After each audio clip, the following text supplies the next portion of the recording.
Hello guides, welcome to my channel code craft by Harsh प्रसाद।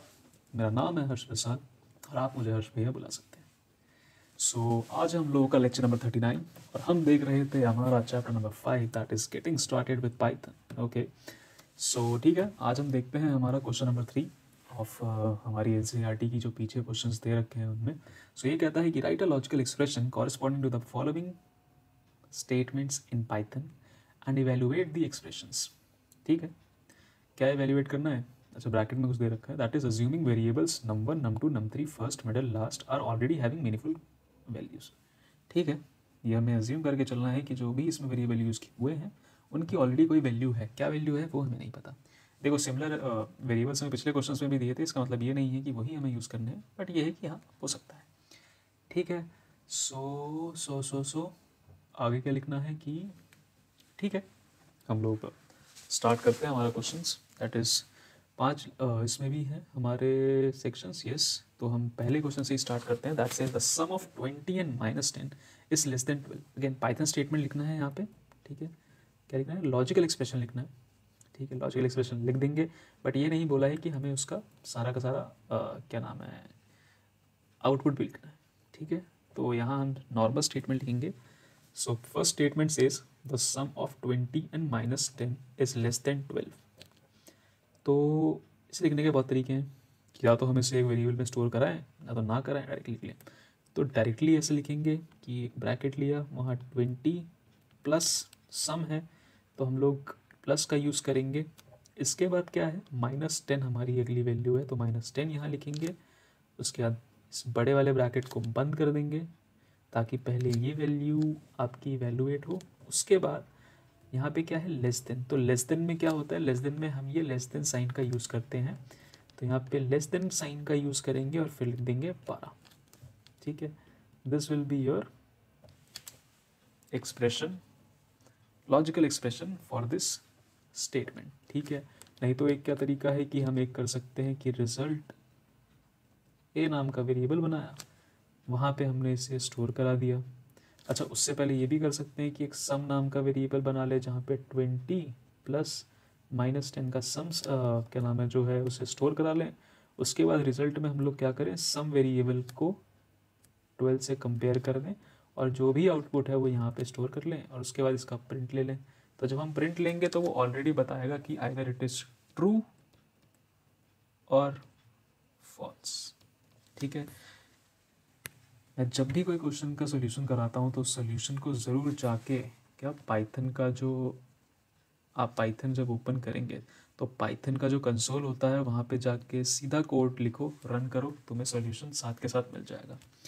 क्यों? क्योंकि जितना प्रैक्टिस करोगे उतना तुम्हारे लिए अच्छा रहेगा, उतना ज़्यादा तुम उसके साथ, इस लैंग्वेज के साथ फेमिलियर होगे एंड उससे आगे चल के कोडिंग करने में तुम लोगों को ज़्यादा आसानी होगी। ठीक है, चलते हैं अगले क्वेश्चन पे। इसने बोला num3 is not more than 24। ठीक है, तो इसको रिजल्ट b नाम के एक वेरिएबल में स्टोर करा लेते हैं। क्या स्टोर कराना है, that num3 should not be greater than 24। तो शुड नॉट बी का मतलब पहले समझ लेते हैं। शुड नॉट बी का मतलब ये होता है कि ये 24 से बड़ा नहीं होना चाहिए। मतलब जो भी आपकी यहाँ पे एक एक्स वैल्यू है वो 24 से, मतलब 24 से बड़ी नहीं होनी चाहिए। Should not be greater than 24। तो यानी कि 24 से कम होनी चाहिए। 24 से कम होनी चाहिए यानी कि 24 इस नंबर से बड़ा होना चाहिए। ठीक है, यानी कि 0 1 2 3 4 5 6 7 8 9 10 टिल 23, इवन 24 भी हो सकता है, बट इससे बड़ा नहीं जा सकता। तो हम लोग कैसे लिखेंगे उसे, हमने पहले ऑलरेडी इस बारे में पढ़ चुके हैं, तो हम इस तरीके से उसे डिनोट करेंगे। ठीक है, एक और तरीका है, दैट इज़ कि हम इसे लिख सकते हैं रिजल्ट बी में ही इसे स्टोर कराना हो तो we can write it as num greater than equal to 24। कहोगे सर अभी तो आप कह रहे थे कि इसे लेस देन होना चाहिए। रुक जाओ, इसके आगे हमने लगा दिया नॉट। तो क्या है, कुछ लॉजिकल ऑपरेटर्स होते हैं। लॉजिकल ऑपरेटर्स का मतलब क्या है कि जो ये चेक करते हैं कि weather given expression is true और फॉल्स। तो इसके लिए कुछ लॉजिकल ऑपरेटर्स के समय हमने देखा था कि कुछ एंड ऑपरेटर होता है, एक और ऑपरेटर होता है और एक नॉट ऑपरेटर होता है। ठीक है, तो अभी के लिए एंड और छोड़ते हैं, पहले नॉट के बारे में पढ़ लेते हैं वरना लेक्चर लंबा खिंच जाएगा। नॉट का क्या है कि अगर कोई भी कंडीशन ट्रू है ऑलरेडी और उसके आगे आपने लगा दिया नॉट, तो क्या बन गया? Not true. नॉट ट्रू का मतलब क्या होता है? फॉल्स। यही अगर आपको एक कंडीशन फॉल्स दे रखी है, उसके आगे लगा दो नॉट, नॉट लगा दोगे तो नॉट फॉल्स का मतलब क्या होगा? इंग्लिश में किस तरीके से बोलोगे? Something is not false, so it means it is true. तो यही तो हमने यहाँ किया। यहाँ पे ये जो कंडीशन है वह फॉल्स है, इसके आगे हम लगा दें नॉट, तो क्या हो जाएगा? नॉट फॉल्स यानी कि ट्रू। तो यानी कि क्या कंडीशन ट्रू हो जाएगी? बिल्कुल हो जाएगी। आई होप तुम लोगों को समझ आया होगा। समझ आया होगा तो सब्सक्राइब को हिट करो, लाइक बटन हिट करो। चलते हैं तब तक अगले क्वेश्चन पे।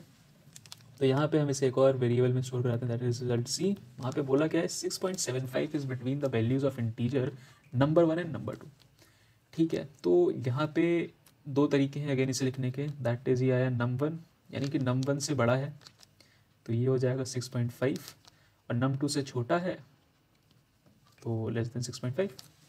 सॉर्टेड है, कोई दिक्कत? आई होप कोई दिक्कत ना हो। एक तरीका तो ये है सबसे सिंपल, जैसे ही इसका प्रिंट लोगे तुम्हें वो रिजल्ट बता देगा कि नंबर में मान लो अगर मैंने 5 ले रखा हो और num2 में अगर 7 ले रखा हो, तो जैसे ही इसका प्रिंट मारोगे वो रिजल्ट तुम्हें दे देगा कि इज इट ट्रू और फॉल्स। ठीक है, एक और तरीका है अगेन वही ऑपरेटर्स यूज़ करके, that 6.5 is greater than number and 6.5 is less than number 2। ठीक है, ये स्पेस नहीं है, सॉरी लिखने में ऐसा हो गया है, बट पास पास है, सेफ है। तो एंड ऑपरेटर क्या करता है? एंड ऑपरेटर में का ये चीज़ याद रखना कि मान लो अगर आपके पास दो कंडीशंस हैं, एक नए पेज पे आ जाते हैं यार।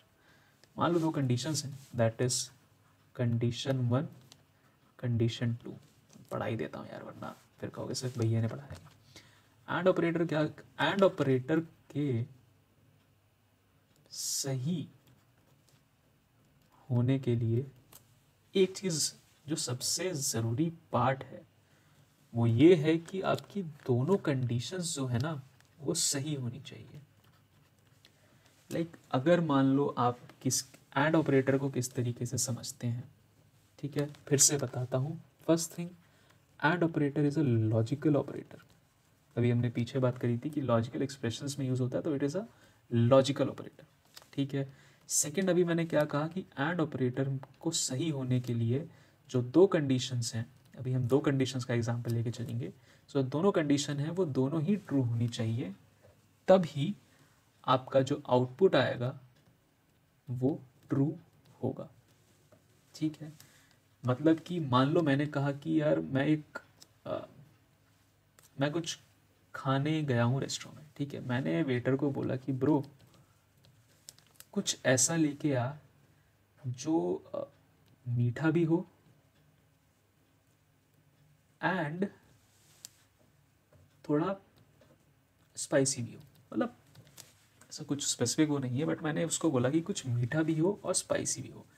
तो वो जो भी सामान लेके आएगा उसमें ये मीठा और स्पाइसी कंडीशन को फुलफिल करना पड़ेगा, तभी जो भी वो डिश लेके आएगा मैं उसे एक्सेप्ट करूँगा। ठीक है, फिर मैंने अगर उसे बोलूँ कि यार कुछ ऐसा लेके आ जो कि एकदम ब्लैंड हो, उसका टेस्ट ना हो एंड क्या नाम है सूपी हो, तो अगेन उसे एक ऐसी चीज़ लेके आनी होगी जो इन दोनों कंडीशंस पे फुलफिल करती हो, तभी मैं उस डिश को एक्सेप्ट करूँगा। समझे? यानी कि अगर इनमें से एक भी कंडीशन ट्रू नहीं हुई, मान लो वो एक ऐसी डिश लेके आया जो ब्लैंड तो है लेकिन सूपी नहीं थी, मैं कहूँगा नहीं भाई मेरे को नहीं चाहिए, मैं कहूँगा ये वो चीज़ नहीं है जो मैंने तेरे से मांगी थी। समझ रहे हो? या फिर वो मीठा तो ले आया लेकिन वो स्पाइसी नहीं था, तो मैंने कहा नहीं भाई मैंने ये डिश नहीं मांगी थी, मैं ये नहीं खाऊंगा, क्योंकि मैंने जो कंडीशन रखी है उन दोनों कंडीशन को ट्रू होना पड़ेगा। सो इसीलिए एंड ऑपरेटर ये करता है कि वो दोनों कंडीशन को चेक करता है। जब दोनों कंडीशन ट्रू होती है तभी वो ट्रू देगा। अगर दोनों में से कोई एक भी फॉल्स हो गई तब तो वो फॉल्स रहेगा, और दोनों ही फॉल्स हो गई तब भी फॉल्स रहेगा। ठीक है, सो आई होप तुम लोग एंड ऑपरेटर समझ गए होगे इस एग्जांपल से। तो आगे चलते हैं हम लोग अपने क्वेश्चन नंबर डी पार्ट पे, दैट से string middle is larger than string first and smaller than string last. तो सेम तरीके से रखना है हमें कि रिजल्ट ई, अगेन ये मिडल वेरिएबल नहीं है, ये स्ट्रिंग्स है, तो हम यहाँ लिखेंगे स्ट्रिंग फर्स्ट जो है, जो मिडल है वो फर्स्ट से बड़ी है लेकिन लास्ट से छोटी है। अच्छा, ये ट्रू है या फॉल्स है, ये तो जब तुम रन करोगे तब पता चलेगा, और मेरे को कमेंट सेक्शन में बताना कि आंसर क्या है। एक ये तरीका भी है, प्लस दूसरा तरीका भी है जो यहाँ पे अभी मैंने एंड ऑपरेटर से किया है ना, उस तरीके से भी हम लोग इसे कर सकते हैं। तो वो भी मुझे लिख के बताना स्टेटमेंट कि किस तरीके से लिखेंगे। ठीक है, इसमें आते हैं, फिर आता है last part, that is list stationery is empty. अच्छा, इस एम्प्टी का क्या मतलब होता है? इस एम्प्टी का मतलब है कि भैया जो लिस्ट है ना आपकी वो खाली हो। खाली होने का मतलब है उसमें एक भी एलिमेंट नहीं। अगर यहाँ पे मैं ज़ीरो डाल दूँ तो क्या वो खाली होगा? नहीं होगा।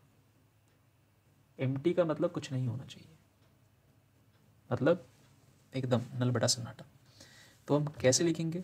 हम सिंपल करेंगे कि जो भी एक स्टेशनरी लिस्ट बनाए, स्टेशनरी लिस्ट को क्या किया, दोनों से मतलब यहाँ पे हमने डबल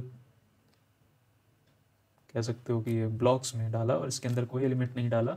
तो जब प्रिंट देते वक्त हम इसकी लेंथ चेक करेंगे तो वो दिखा देगा इट इज़ एम्प्टी।